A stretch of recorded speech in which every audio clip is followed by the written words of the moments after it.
Alright, so this is the start of the stream, I suppose. Let me bring my mic up some. Yeah, so again, this is just a little thing I'm doing that is preparing me for the AP Euro exam, and I really don't know why I'm doing it. It's just something stupid I decided to do. I really don't know. So I suppose I shall start, and yeah, let us begin.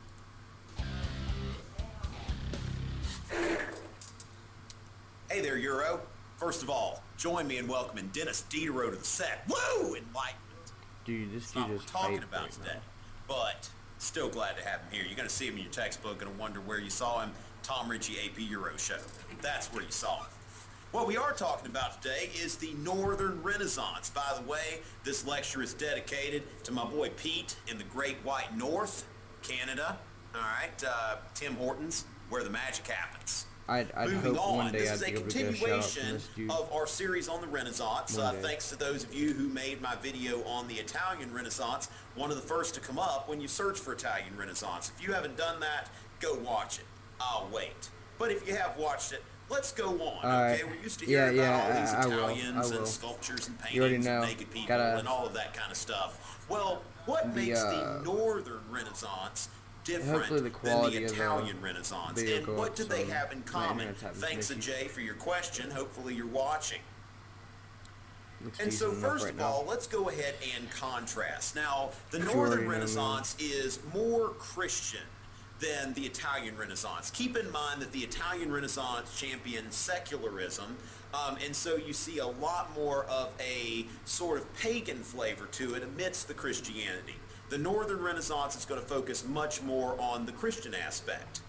And then, while the Italian Renaissance was about individualism, you see that the Northern Renaissance humanists are more concerned about broad social reforms that can happen. How can we use humanism not only to better the self, but also to enact positive change in society? Now, as far as what they have in common, we still have the emphasis on the classics, works of Greek, Roman, and biblical literature.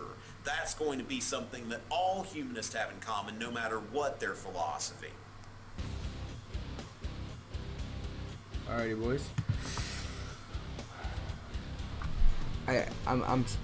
This dude always has the best hardcore music, I swear, man. And I was looking through the things, like through the 10-week exam study thing or whatever it's called, and there was a rap in the mix of it all. So I'm definitely gonna be reviewing his piece of literature and artwork. That is Tom Richy. So yeah. And speaking of the humanist, for your AP Euro exam or your Western Civ test, you're most likely to encounter these two humanists, these two BFFs here. Thomas More, Sir St. Thomas More, had both of them, pick one, and Erasmus. Okay, Thomas More from England, Erasmus from the Netherlands. First of all, let's look at Thomas More, who was the Chancellor to Henry VIII. He was a classical scholar, also was martyred during the Reformation. He opposed Henry's church reforms, and Henry had him executed for that. You don't mess with Henry, okay? Not only if you're not one of his wives, but also if you're one of his friends. Doesn't matter who you are. And Thomas More is most famous to us for purposes of AP Euro as the author of Utopia. And Utopia is really part of this revival of Plato. Remember, Aristotle's kind of the philosopher of the Middle Ages. The humanists are very attached to Plato's works, the foremost among Plato's works being the Republic. And the Republic is about the construction of an ideal state. If we could come up with the perfect state, what would it be like?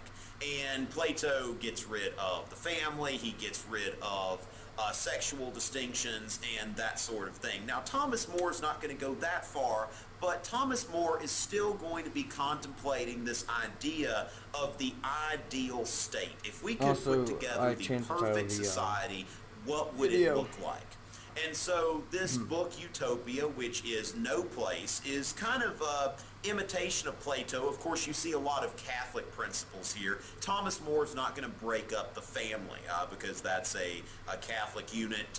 There will be no distinctions in clothing except for distinctions between men and women. So keep in mind, More is not quite as radical, but he's setting up a very socialist system by comparison. Utopia has a lot of social criticism as far as, you know, the law and order aspect at the time, where if somebody's stealing bread, hang them.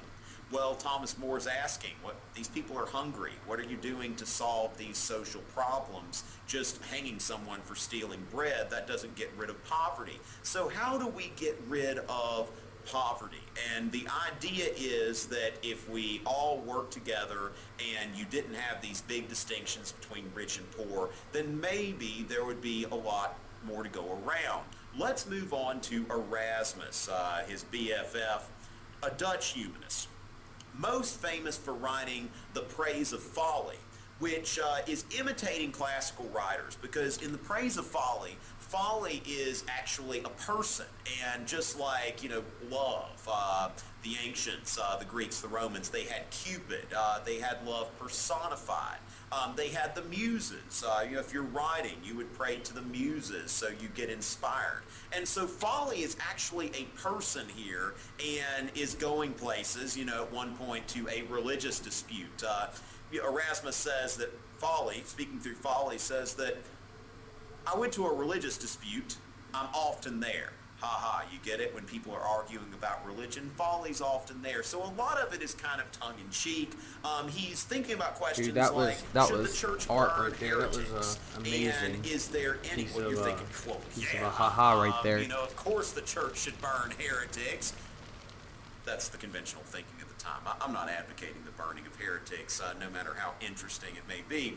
But Erasmus is thinking, where is the scriptural basis for this? He's looked in the Bible, which is a classical text, which is a work of Greco-Roman literature, and he's looking through Paul's letters where, you know, it says, hey, if somebody is wayward, talk to him a couple times, and if he doesn't come around, let him go. It doesn't say burn him at the stake. This is something the church kind of adapted over time. And so Erasmus is acting as a humanist by going back to these original texts and seeing, like, wait, the church isn't really following this text. And of course Erasmus is sort of sowing the seeds for the Protestant Reformation by looking at the Bible and using this as a measuring stick for figuring out, is the church doing what it's supposed to do? And one thing he notes, and I'm going to show you a few pictures here, he notes Peter's patrimony. We've talked about before how, in another video, about how Peter is the first bishop of Rome, and by tradition, all of the popes have this authority passed down. And so what is Peter's patrimony? Of course, the current pope says that I sit on the chair of St. Peter, and I get my authority from St. Peter. And so the popes, they kind of see themselves looking something like this. Here is a painting by Vasco Fernandez from Portugal, and as you can see, here is St. Peter, who looks like a pope, really. Who looks like, you know, he's got a lot of riches, he's got this nice throne with little carvings on it, and he's got a nice robe, he's got his nice printed Bible. Keep in mind the printing press had kind of just come out at this time. So there's St. Peter with his printing press Bible, and he looks very wealthy. Now, of course, all right, we look at the background, and there is a fisherman, so okay, let's note that, but kind of gloss over it. Now, Erasmus looks back in the Bible, and he sees the apostles simple fishermen They weren't rich. In fact, a lot of these people were persecuted. So if the bishops of the church seek to imitate the apostles, then why not something more like this? Here is an icon of St. Peter from St. Catherine's Monastery in the 6th century. Notice that this Peter is dressed much more simply. This Peter is holding a cross and nails to symbolize a suffering death. This Peter is not wealthy. This is a Peter who is much more biblical, the Peter who appears in the New Testament, the classical text. And so Erasmus looks at the classics and he says, wait, when I read the classics, I see this guy, not this guy. So far, humans have been put down to the basics. Alright? A little review, Tom. Humans have been put down to the basics. Praise of folly is making fun of how the church is. Then that also kind of leads up to being able to have Protestantism, Lutheranism and stuff, you know. Then we got just kind of making fun of the church, I suppose. Yep. I really don't know. But, okay. This one, not this one. When I look at the church, I see this guy. So if the bishops want to imitate the church, then maybe they should give up some of their wealth. Maybe they should suffer a little bit more. So although the praise of folly imitates these ancient writers by personifying folly, its value for European history students is mostly in the social criticism of the Catholic Church that Erasmus is taking shots as a loyal Catholic. He never joins the Reformation. In fact, he has disagreements with Luther about free will. This is something, as a humanist and a Catholic, Erasmus finds critical. The belief in the human will, which Martin Luther and a lot of the reformers aren't so big on. And so although he is criticizing the church from the inside, we do see some of this social criticism, some of this humanism that is going to lead toward the Reformation. And speaking of humanism, another one of Erasmus's projects was to create a Greek New Testament. Now keep in mind that Greek was the original language, but the official Bible of the Catholic Church was a Latin Bible, the Latin Vulgate, of course written in the vulgar tongue, vulgar Latin. Whereas Erasmus, as a humanist, it's a little more elitist. He likes Cicero Latin. He doesn't like reading this Bible of common people Latin. He wants to see some real Latin. Erasmus wrote when he was working on this, it is only fair that Paul should address the Romans in somewhat better Latin. So once he put this Greek edition of the New Testament together and he consulted these Greek texts, these original texts, okay, that is important, original text to the humanist. Very, very important. So once he consults the original text, then he decides, I'm going to polish up the Latin in this official Catholic Bible because Paul's an apostle. It is only fair that Paul should address the Romans in somewhat better Who was Latin. actually watching this? Dennis, did I leave anything out? Type something. Okay, well, Because I know if I were you, I probably would. So if you found this helpful, if you think that I'm helping you prepare for your test or exam, please subscribe. There's going to be plenty more where this came from. I'm going to try to upload a video or two a week. Welcome to also, feel free to check out my website. Lots of PowerPoints. The live stream, just of me trying to actually learn something about AP Euro, because I don't retain things as I probably should. So yeah.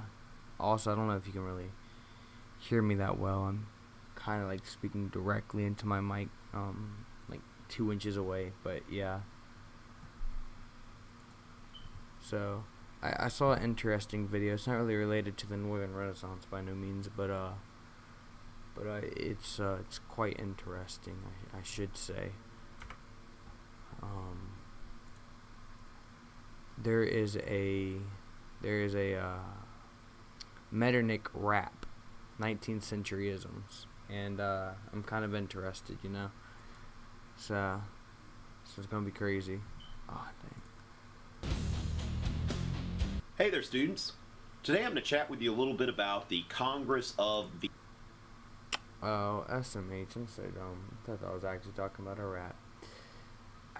Well, might as well learn about Metternich. Nah, I'm gonna go in order. Age of Exploration. Dang, that's rough, dude. I was really hyped for a rat, man. Oh well. The next Dude, 3 segment of our people AP watching, Euro dude? review is That's on the Age crazy. of Exploration and Discovery. Ah, there he is. And let's step back a little bit, okay? Going back to the Romans. Dude, the spice trade goes way back. Dude, where I'm not the doing Romans 24 hours got though. spices That was they not didn't me really that know where wrote that on the from. board. They But came I'll from India, last but they a little went bit. through the Middle East, went through a lot of other people, went through Egypt, and then finally got Sorry, to Carter. Italy. Now, as you can imagine, every time that these spices changed hands, somebody else wanted to mark it up. Okay, like today you can go buy cinnamon and sugar and all that kind of stuff. There he is. There's my man's Carl. And it's not that expensive. Like and subscribe, hit the bell icon. Let me know if I sound good, because I don't know if I sound good or not. It's kind of like a few inches away from my mic. But yeah. So hit me up real quick to see if I sound good or not, because I kind of want to sound good, you know, when yeah.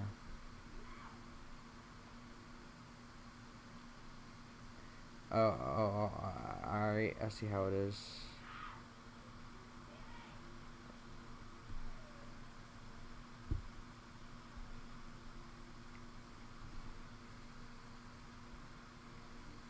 Alright, well, I suppose I should keep learning about the Renaissance and Age of Exploration and everything. ASD, XD, am I right? Alright, cool, thank you. That you would have eaten a very bland diet before this time. If you were European, how'd you have a chat ban? unless Are you you were even a like member tap of some anything? sort of high nobility, lots of money. By the time this stuff got to Europe, because you it spammed. way Alright, marked I get up that. beyond you know, anything that anybody could have imagined Makes there sense. in India and the East. In the late medieval period, you see these trade routes. Of course, a lot of things being dominated here by the Italians, who were involved. No sexual activity in my which, comment of section, course, please. Thank you. supplied the Renaissance with I'm just money. kidding. I love you. And if you wanted to go to China and get silk, you had to take a land route to China from Europe. So you had to go all the way out there. And this Dude, I hope Mr. Tucker you know, sees could be this. very expensive once it was marked That's my up. main Also, goal so that far. Silk Road, you know, that was Just a to long let way. Mr. You Tucker could see be the live ambushed stream, on you know. that thing, you know, lots of things could happen to you. All right, but once you were done, you could get really, really rich. I see what you're doing there. But there's some technological Cartoon. advancements that people are making. First of all, in cartography and map making, the Mercator projection. No, you. Those of you, Actually, yeah, I'm gonna do it on geography stream. Hold on. students, free of charge. I'm gonna email him the link on For you. stream. Let me move my mic. It's kind of in the way a little bit. Alright, well, whatever. Alright. Yeah, hold on. I'm about to put the, what is this? Don't ask questions about my desktop.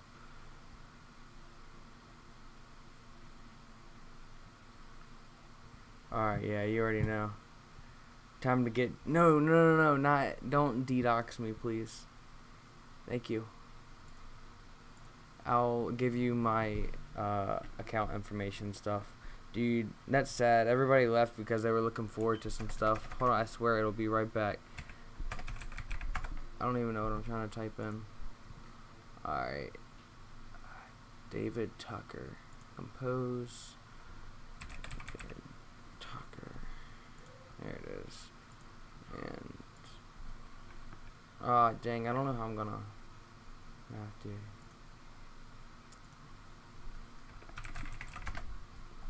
Dude, this is gonna become real meta real quick.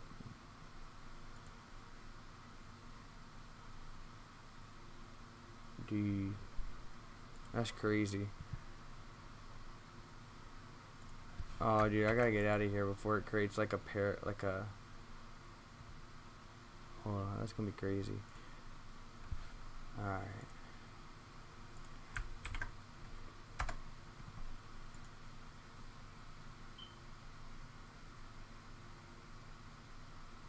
Alright, it's been sent, guys. So, time to return back to the... Oh, man, I canceled out of my AP Euro learning lesson history thing. Oh, dang, dude, that's rough. Alright, well, looks like I'm gonna have to go back to my history. Alright. Age of Exploration. Alright, guys, we can continue now. Thank y'all for the Mercator projection, of course, designed what's wrong with the for subject? sailors. Yeah, what hold on, what does the subject even do? Like, is that like where you put like history or something? I mean, I'm real dumb in this stuff, so I don't email people, I text them or call them. So I don't know. But alright. You like this good ASMR type oh crap, it's just gonna say no subject, send them a random link to my live stream.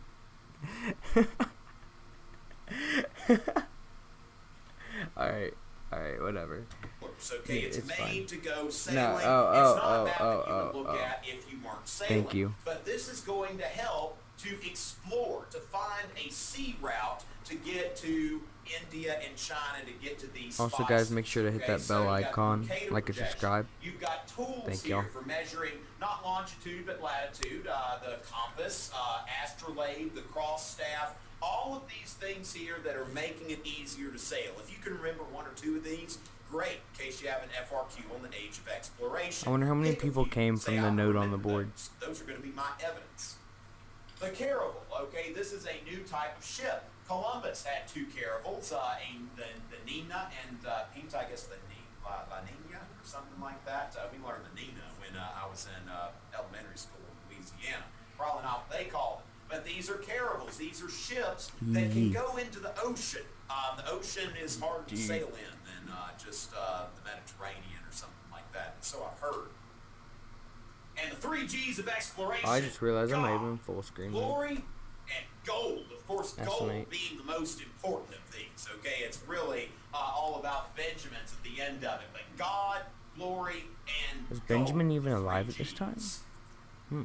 And so the Portuguese were the first to seek a route out there. Now, the Portuguese are going to go to the east, okay? Portuguese are going to go to the east, try to go around Africa.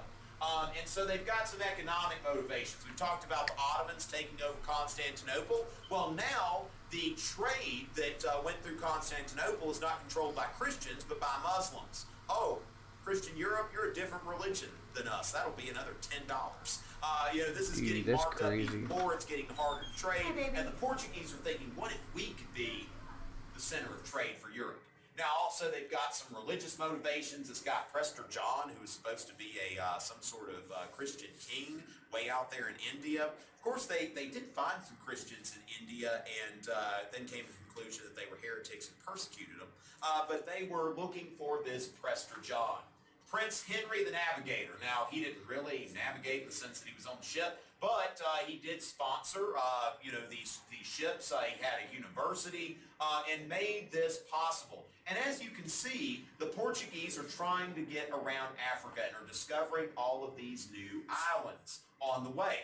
And so they would go a little ways and they'd realize, bless you, that okay, Africa, no. And then, of course, they're eventually going to get around that, and they're going to see, like, oh, you got to do that all over again. That's Africa's a lot crazy, bigger man. than they thought it would be. Now, Bartholomew Thank you Diaz, for supporting me back Diaz out on gets, Instagram, to Karcher. the Cape of Good Make sure to Hope. spread it around. Okay, so Diaz gets there and finally This is gonna be kinda realizes hype. that this is the southernmost tip of Africa, so the Cape of Good Hope, because now there is good hope that we can reach India. Africa does have a southern tip. And then keep in mind, so you got Diaz that gets the Cape of Good Hope, Vasco da Gama, who makes the first voyage to India and establishes Portuguese settlements at Calicut and Goa. As I've told you, I've got a friend, Ryan Fernandez, in case he ever watches, whose family is from Goa, which, of course, they've, got a Portuguese last name, complete with an S at the end of it instead of a Z if they had been Spanish. But this is going to, even though Vasco da Gama just has one ship that he brings back, he pays for his voyage several times over with this ship full of spices. So now all of the middle men have been eliminated now that a route to India has been established. Of course, Columbus, haven't really gotten there yet, but y'all should know about Columbus. We got a day named after it and all that, right? You should know that. Treaty of Tordesillas, you could see, this is one of our treaties that you've got in your, Columbus other than he supposedly found the New World, even though there's people already living there, but it's fine. So the Treaty of Tordesillas established a line of demarcation where the Pope said, okay, the Spanish will get everything to the west of that line. The Portuguese will get everything to the east. Now, of course, they had no idea at the time how much land was over there that the Spanish were going to get. But that is why the Portuguese today, Portuguese is spoken in Brazil, and Spanish is spoken in the rest of Latin America. And so, this is basically what they knew at the time. It's like, okay, there's Brazil. I called it, basically, Cabral Lake sees Brazil. And, I'm doing that right now, man. That's ours. And doesn't realize it's a whole continent. That's not just an island. Amerigo Vespucci is the guy that figured out that there was this is a new world, or mundus novus, if we want to be humanist and use fancy Latin terms to do that. And so that's why this place is called America. This guy from Florence who decides, like, hey, this is a new world. And so some map maker says, okay, let's call it America. As you can see here, people have really no idea what this thing looks like. This is somebody's attempt to draw America. And probably my daughter could do just about as good of a job being 3 years old. Helped her paint some monkeys this morning. That was fun. Diego's Bobos or something like that. Yeah, she knew what they were. I was like, okay, great. Now, today, Portuguese is spoken in, of course, Portugal, in Brazil, Angola, and Mozambique, Portuguese colonies, and also a few other places here and there. So, we see the legacy of the age of exploration there. Now, Ferdinand Magellan is sailing from Spain, and he is the first to circumnavigate the globe. Of course, the Spanish are sailing west, whereas the Portuguese sailing east. Think PE. When you go to PE, Portuguese east, okay, Spanish west, okay. So PE. That just came to me just now. So yeah. All right. So if it works, it works. Now the legacy of the age of exploration. These are the new trade routes. Like, wow, whew, that's a lot of trade. Okay. Now because of the age of exploration, we've got sugar, we've got pepper, we've got cinnamon and all those other exotic spices that had not been available to Europeans before. Of course, the Columbian Exchange is what we get from the Americas. All of these things coming back and forth, which we'll also talk about in U.S. history. But here's the legacy, that we have more stuff, and the stuff is cheaper. And that, my students, is the age of exploration. Alright guys, that was the end of the Age of Exploration. Now it's, dude, he always has the good hardcore music, I swear. Alright, now, dang it. Do I still have the link? Dang it, let's go live stream. Well.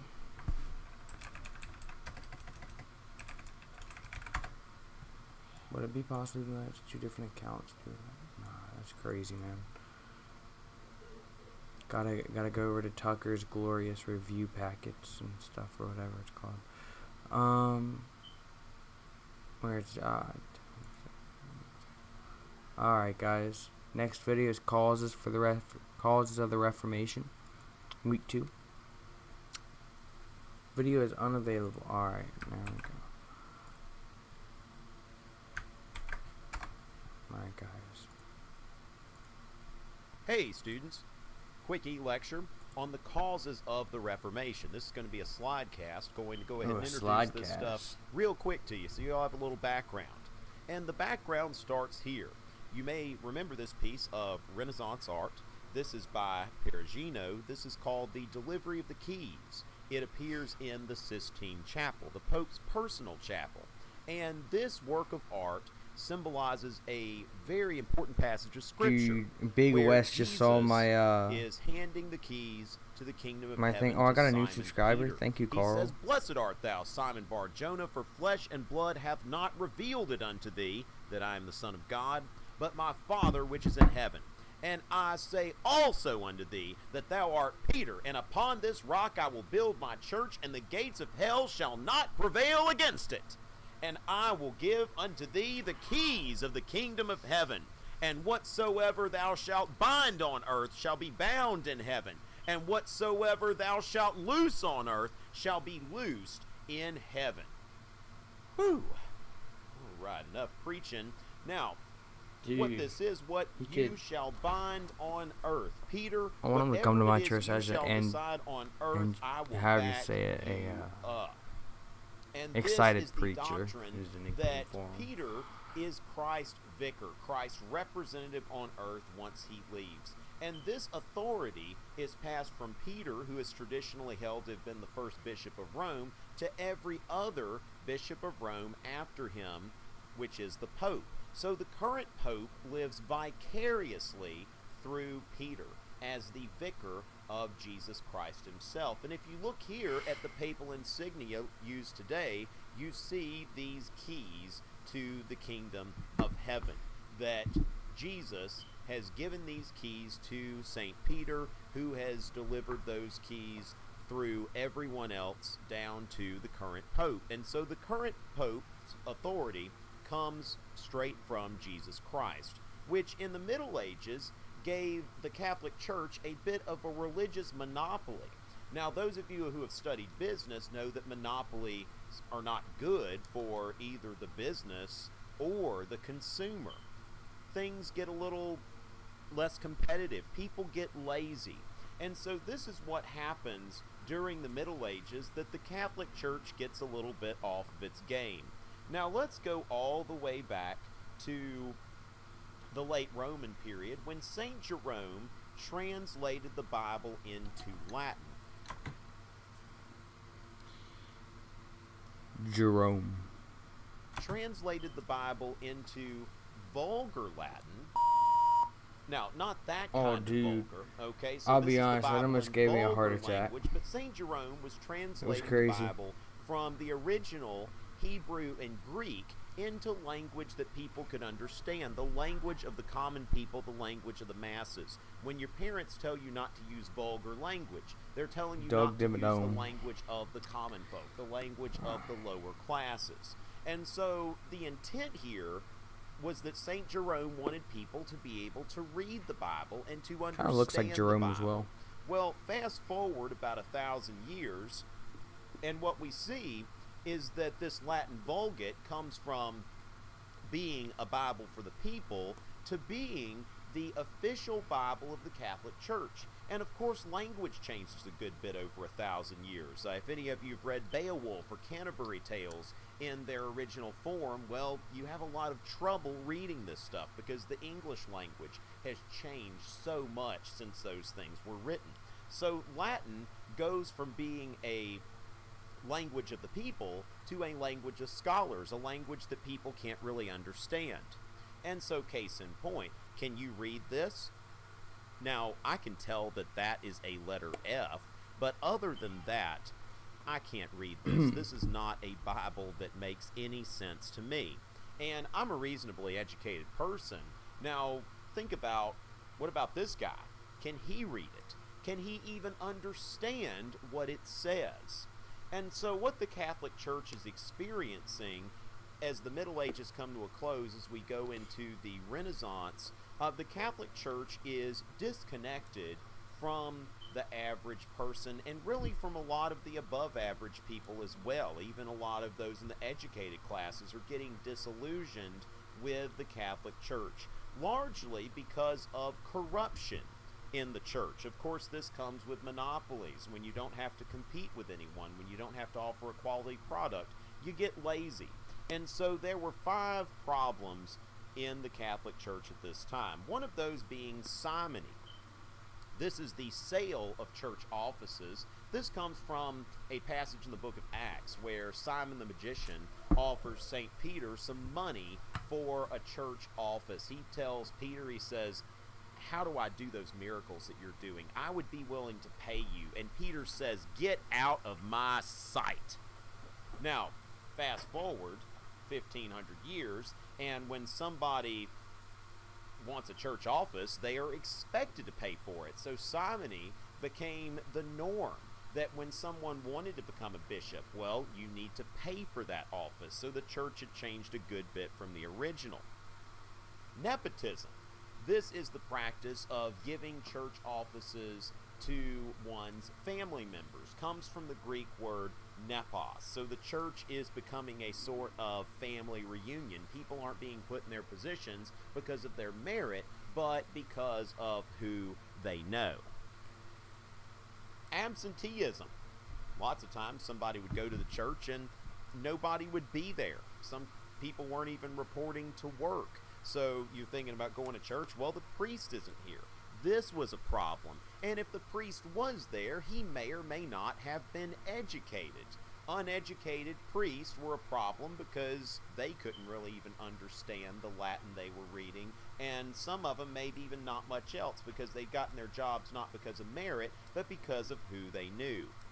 And then, while we're selling stuff, and this will become a big sticking point for Martin Luther, the sale of reason why he wrote the 95 Thesis. The Pope acting on Christ's authority as his vicar, saying, you are forgiven for your sins. The Catholic Church believes that the Pope has the authority to forgive sins, and this forgiveness was being sold in the period leading up to the Reformation, which is going to rile up Martin Luther and several others.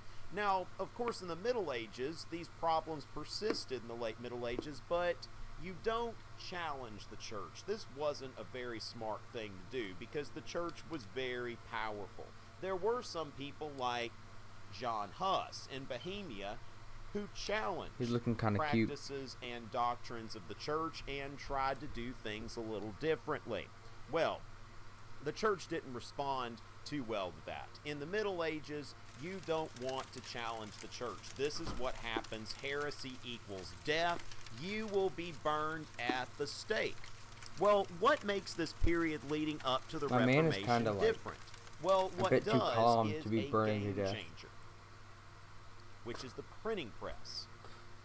Gutenberg. You've all heard of Gutenberg and the printing press. Well, what's happening now is instead of people having to hand copy things that you write, now you can take it to the local printer and get hundreds of copies made. So while Huss was not able to get his ideas out there, Martin Luther is going to come around in a period after the printing press is already out. And this is going to allow people to spread ideas, even ideas that are contrary to church teaching, and it's going to make it more difficult for the church to silence people who have contrary opinions. Now, the first major work that Gutenberg printed on his printing press was none other than the Gutenberg Bible in 1456. And Gutenberg printed about 180 copies, which makes the Bible more available. Now, instead of having to hand copy things, now the Bible can be printed and mass-produced, and the words I think after of the Bible this one, I are might end it for a bit, get in the hands of people like Erasmus and Martin I gotta go Luther. eat. Now, of course, it was in Latin, so most people been at it all day at school. So this new Bible, but thank you. Some could, including Martin Luther. And Martin if you Luther want, is I'll going leave to be another video of him inspired by going the on scriptures then, to if that's just how you challenge wanted the it. authority of the But, Catholic Church. And that's what we'll get into in the next lecture on Luther's Reformation, which of course you can go ahead and watch. Go ahead and click here guys, like and to subscribe. watch the next part about Martin thank you. Luther. And if you like what you heard here, for him, if you think that make sure to subscribe. Thank you. It's been a fun one, guys. Thank y'all again. Thank you. Thank you. Yep. And guess I'll see y'all in the next one.